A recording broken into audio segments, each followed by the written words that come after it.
So walk us through the first few years with Exhorder, or just either you can go through it like with a fine-tooth comb like that, or we can kind of look back on it and basically give to me what you got out of that experience. Well, the best part about Exhorder was, his bands are a dime a dozen. The thing about Exhorder was, as far as I was concerned, and what I think the rest of the guys were concerned, shortly after, was you didn't join a band just now. You kind of joined a gang, one for all for one. I don't give a fuck, if you just knifed a motherfucker and you're getting knifed back, I'm coming to defend you. You know what I mean? I'm not gonna, it was a brotherhood. So as we moved forward with that attitude, it was, I think that's what created the music that we created, It was that camaraderie, man. It was like you could get into shit with one another. You could get into shit on the street. We wore each other's fucking underwear. We knew each other so well. It was ridiculous. Yeah. So that music, the music was secondary pretty much to our brotherhood, so to speak. Mm-hmm. It's just that we were, we just happened to be able to play instruments, and we wanted to make music. So early on, it was more of a, it hasn't been like that probably, since 90, 91, 92. It hasn't been like that. What do you mean? Yeah, we lost that along the way. Okay. People get older. Specific to y'all, I got you. Yeah, specific to Exhorder, Now, to be honest though, man, I mean, I wasn't the only fucking lunatic in the band. I mean, these guys were legitimate fuck-ups, man. I mean, we were all fucking nuts. Yeah. So, I mean, I got in a fight with my drummer over some bullshit, and, year one, and kicked this fucking door down on a trailer. I ended up going to jail, doing community service. I mean, it was just fucking... So that's kind of how we started out, of just anger and violence. And, dude, we were taking it out on our instruments, dude, and just making a hell of a noise musically about it. So, after that little scuffle with my drummer, Chris, him, Kyle, and David left the band, and it was just me and Andy again. This is when? This had to be 87. Okay. Yeah, it had to be around late 87, because we had just did the Slaughter in the Vatican demos. We were right in the middle of doing the fucking Slaughter in the Vatican demo in 87, so it definitely was 87. Tensions were already high, I would imagine. Yeah. I mean, there's a lot of expectations placed on such a thing. Yeah, and we thought we were changing the fucking the landscape in the world, and so we just forged ahead, Yeah. But I got in that scuff with my man, and it kind of freaked Kyle out, and it freaked David out. David left and never, he went on to go be, a river guy, like yourself. And he, just never looked back, So that's when I went and found Jay Ceravolo. Jay had been kind of coming to shows and hanging about, and he could barely play guitar, man. This dude couldn't get through a Black Sabbath song. He couldn't get through Bloody Sabbath without fucking up. But I made a deal with him. I said, bro, I'll give you 6 months. If you can play this shit, and I'll help you. I will come and show you. I'll make you tapes and shit, whatever you need. If you can do this shit, you got the job. And that's when he got rid of his old lady. He fucking quit his job and locked himself in the room. So at the time, it's just me, Andy, and Jay trying to put some semblance of Exhorder back together. What was the draw? What was the draw? Did you see something in him that he didn't see in himself? Or I saw in Jay. Jay's a lot like, I saw a lot of me in him. Okay, even if you didn't have the raw talent, that motherfucker was going to do it out of sheer tenacity. He was going to do it just so he could rub your nose in the fucking turd he just shit. Nice. That's the kind of motherfucker he was. He's like, oh, you said I got 6 months to do that. Check this out. And that, dude, the shit that he gave up, I mean, his parents threw him out. I mean, this motherfucker was on the street. I mean, he gave me every fucking thing, when all I could give him was if you can play it, you're in. If you can't, I got no choice. I got to go somewhere else. He was risking it all. Yeah. Just on my word, I was like, I got to put my fucking back behind this motherfucker. Yeah, that'll Me and Jay get you. were like this. Yeah. You know? So he ended up, you know, so we went and got a drummer, man. We got Sid Munce. Sid Munce he was in Crowbar for a hot minute. And he was in a couple of cover bands, I think, early on when we were kids. He played with Kirk in Victorian Blitz. So when Kirk was playing back then, and then he was in Crowbar, I said. And so anyway, we got Sid, and Sid, you know, we had no singer, you know. Chris and Kyle, you know, still gone. So we spent about a whole year trying to put that shit back together and finish the Slaughter in the Vatican demo. So Sid calls me up one day. This is it's a good piece of history that I've never told anybody. So, but it's important, you know, to where we land in this later. He says, listen, man, he says, I talked to Phil. At the time, this was around 88-ish. And so it was summer. I remember it was hot as fuck, so it had to be the fucking summer of 88. Or 89. Fuck, I don't know. So he goes, hey, man, I just talked to Phil. He's not happy with his current situation in Texas. Anselmo. Okay.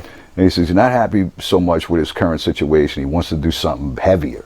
You know, he can't get the guys to, you know, to get on board. So he says he wants to fucking come try out. So I called him. I said, try out? I was like, you know, fucking try out. You Phil, you can do this. Familiar, right. You bad, you know, you got the gig. Come home. He's like, no. I want to do it right. I'm going to come down there, fly down, come in and try out, and fucking, I'll come back and we'll finish it. I said, okay. So he came down. He was as good as you thought he would be, you know. And I said, I told you, you wasted your fucking plane ticket, motherfucker. You got the gig. He's like, great. So I put this motherfucker on an airplane, okay? Right after rehearsal. He's flying back to Dallas, and he's going home to quit Pantera. Okay? Now, by this time, I think they were on Power Metal, was the last album they had released, you know. The sound was still, you know, the sound.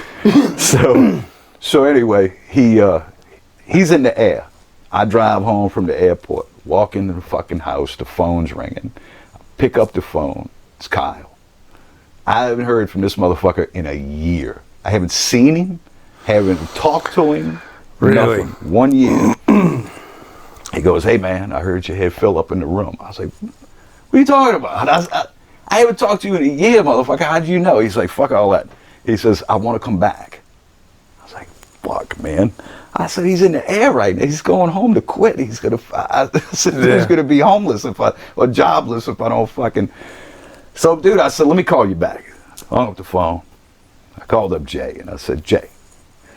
I told him, this motherfucker's calling me. He's like, bro, it's your call, you know. I was like, man. So I thought about it for a second, and I did the right thing. I said, absolutely, Kyle. You come on home. Yeah. We wrote these songs together, man. You know, you're the only motherfucker I can envision singing for this thing. You know, I said, you got it. I just need to stop him from fucking his own shit right now, yeah. Going home and quitting the band, you know. So I said, let me see what I can do. So I fucking, you know, called over there, and, you know, and Phil wasn't, he wasn't upset or anything. He was actually pretty happy. He's like, dude, it's good news. He says, I'm disappointed because I really wanted to fucking, you know, give it a go with you, but, you know, I'm glad he's back, you know. And then he went on and did Cowboys from Hell, and we went on and finished our little fucking thing and did what we had to do and got on Roadrunner and shit. But that's the funny part is that, you know, a lot of people don't know this, but Phil was in Exhorder for about 4 hours. Yeah, that's crazy. Nobody fucking knows it, yeah. You know. So, you know, the other thing is this, like, you know, just as a side note, like, what if I had said, nah, and hung up the phone on him? Yeah. You know? What happens to Exhorder then? What does Exhorder look like with a front man, you know, arguably the best front man in heavy metal history? 2 bands. What happens to 2 bands, really? Exactly. What happens to It's like an alternate reality all of a sudden. I mean, that one phone call right there could have changed, you know, fuck Southern metal. It could have changed heavy metal history forever. It's true. What would have became of Kyle? What would have became of you know, Phil? What would have became of me? You know? How long would I have lasted with the Phil Anselmo show? Who knows? Who knows? But anyway, that kind of reset everybody. It made Phil make up his fucking mind ultimately that, hey, I'm going heavy or I'm going elsewhere. And that was his attitude. Pantera's either going to go fucking, you know, up the game, or he was going to go somewhere else. And we just forged ahead. And once Kyle was back, Chris wanted to come back. Of course. So you know, then we had the old gang back together, minus David Main, and you know, we forged ahead. And dude, you know, it lasted for a while. We went through a lot of struggles, and we had a lot of fucking problems. And you know, label wise and just contractual shit. We were in limbo for 3 years, which from label to label, trying to switch over to Roadrunner. That kind of shit can wear on the best, or the, you know, it really took a lot out of us. So by the time the fucking law came around, dude, we were beat to death, and everybody just kind of started to look at each other and just go, I'm pretty tired of your bullshit. Pretty tired of your bullshit. Pretty tired of your fucking bullshit. I can't imagine how frustrating it is, because it's foreign territory, and it's being experienced by people that they didn't want to write inside the lines to begin with, and now they're dealing with nothing but. Right. You know. Right. And that's, you know, that's something that, you know, we wanted success. We hated the business because of all the ass you had to sniff and all of the shit you had to put up with, you know. But we knew that in order for us to be successful, we had to fucking be able to do business as well as make this music we were making, you know. And it just, man, we just couldn't get the two as a group. Sure. We couldn't get the two to meld together, whether it be my attitude was different then, or his, or that guy's, or just at some point we all just started to non-jive. And we getting older too. I had a baby. You know, in '91, I had a baby. You know, I'm writing for the law. You know, and I got a baby coming. Fuck. You know, Chris is getting married. You know, that kind of thing. You know, yeah, talking that's about a different world. That's a different world from what it was founded on, anyway. You know. Sure. So when you hit the '90s, you know, everybody looked at one another and was like, "Listen, tired of all y'all and y'all bullshit. Fuck everybody," and we left and quit. And we got back, you know, fast forward 35 or so years, or 30 years later, here we are in 2019. In between that span and this last run with Exhorder, a lot of getting together and breaking up again, and I love you, man, and fuck you, man, and, you know, a couple of instances, you know, of that. You know, we tried to put it back together a couple times, and this last time was table was set pretty good. Yeah, we had a good shot, and it was working. And yeah, we ended up in a dispute, you know, as usual, you know. And this time it was the only original guys left was me and Kyle. So the dispute was just basically between me and him. And it was basically over 2 bullet points that, you know, he just couldn't get past, and I couldn't get past. And you know, finally I was like, hey man, fuck it. If you want it this bad, bro, take it, but you're gonna fucking get your wallet out this time. You know. Yeah. There's a lot of times they leave me there sitting with the bill. You know what's funny though, man, if I may interject? Sure. I think if you could create a sentence that expressed brotherhood the best, it was, you already said it, I love you, man, and fuck you, man. Right. You know, and it's the sad truth. It's completely dysfunctional, and it's not meant to form, fit, function anything, you know what I'm saying? And it's unfortunate, but it is of my opinion that he at this particular moment probably hates my fucking guts. He won't say it in the media, but he probably does. Just my opinion. Yeah. I could be wrong. But 5 years, 7 years, 8 years from now, you know, who knows? Yeah, there's an I love you phase, and there's a fuck you phase, and then there's an I love you phase, and there's a fuck you phase. Exactly.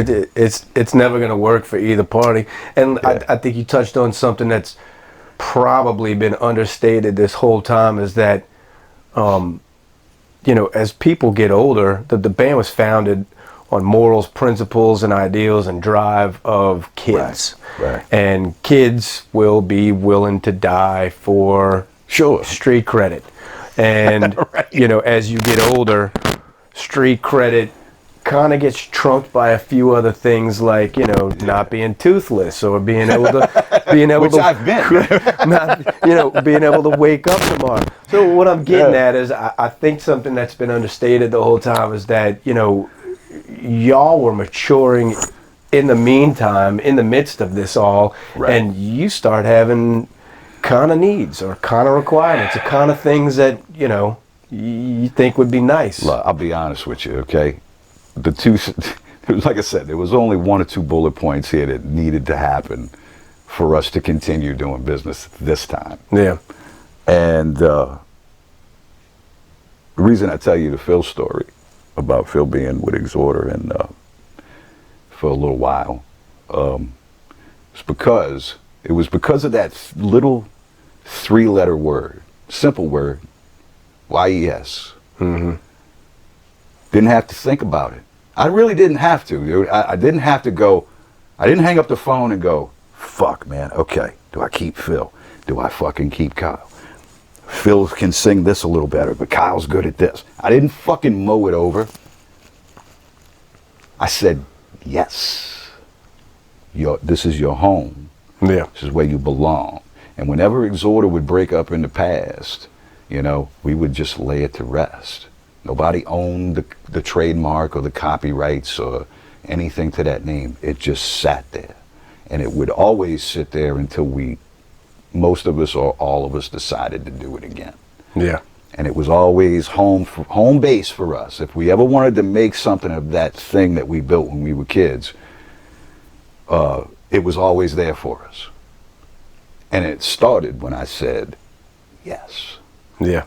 Fast forward to 2019, all he had to do was say yes to a very simple request. Yeah.